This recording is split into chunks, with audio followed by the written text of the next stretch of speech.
They're bound to bring in other regulations, like you say, aren't they, to sort of force the hand a little bit as well. I begin to feel like I'm part of the anti-smoking campaign when everyone started banning smoking in pubs, and you'd be sitting there with your 20 Marlboro saying, I'm the last person to be doing this, and eventually you will just follow that way through. Yeah. Bear in mind it is Generation X we're talking about, and perhaps not me or others that would have a fascination with born petrol heads. Yeah. And it's worth mentioning as well that, you know, currently with historic vehicles, they're responsible for less than 1/4% of Luton's annual vehicle emissions.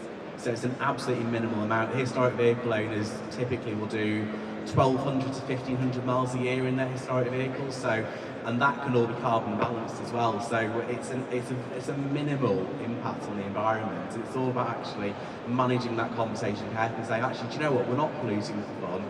We're actually contributing an awful lot to the economy with our industry and our hobby.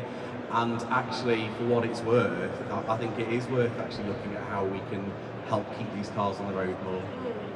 Well, I mean, yeah, no, just picking up on the carbon footprint thing, I'm actually picking up my phone, because the average classic car over the course of a year, the carbon output is about the same as an iPhone, Yeah, wow. or a laptop, or something like that. So, you know, and that's partly to do with all of the majority of the carbon footprint is at the point of manufacture, which is, forget about it, it's decades ago. So, you know, that's all been and gone.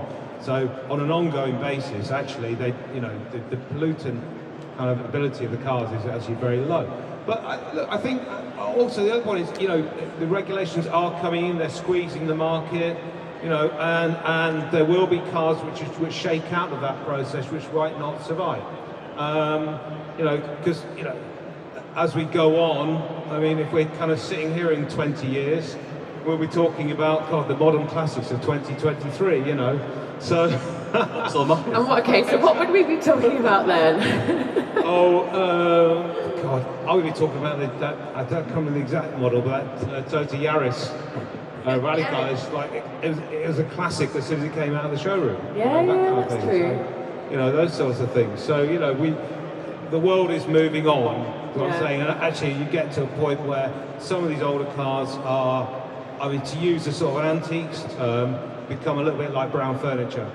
Yeah. So they just, you know, they will just go down to a low ebb, and then, you know, I don't know if they will survive or if they'll, you know, get turned into. I'm convinced if we are sat here in 20 years' time and we're talking about modern classics of the vehicles that are on the road then, we'll be talking about the Spotify 1.3. Yeah, yeah, we'll be talking about the... We'll also actually not be sitting here. It'll be like a projected, well, that's already happening now, so it'll be way ahead of all that. We'll be in little cocoons somewhere, won't we, watching ourselves talking. Actually, we won't be driving. We've got to remember now, with autonomous level 4 and 5 and 6 in cars, will there be the necessity to take a driving test? I know. Let alone specifying between automatic and manual, which, again, years ago, you took either test and you were then restricted from driving a manual car. Yeah. I think the changes that we're about to see in the next 20 years will be a diversion away from driver enjoyment, and hanging on to classics will be really important. And I think it'll be interesting to see how the next generation reacts to what they get out of a car that, quite rightly, we were just talking about an iPhone or something else. I hope people hang on to it. I don't want to become part of an industry that's just fine art, things on a wall that you're just going to adoringly look at. I do want to still see people with oil under their fingernails and still messing about with cars. Yeah, agreed.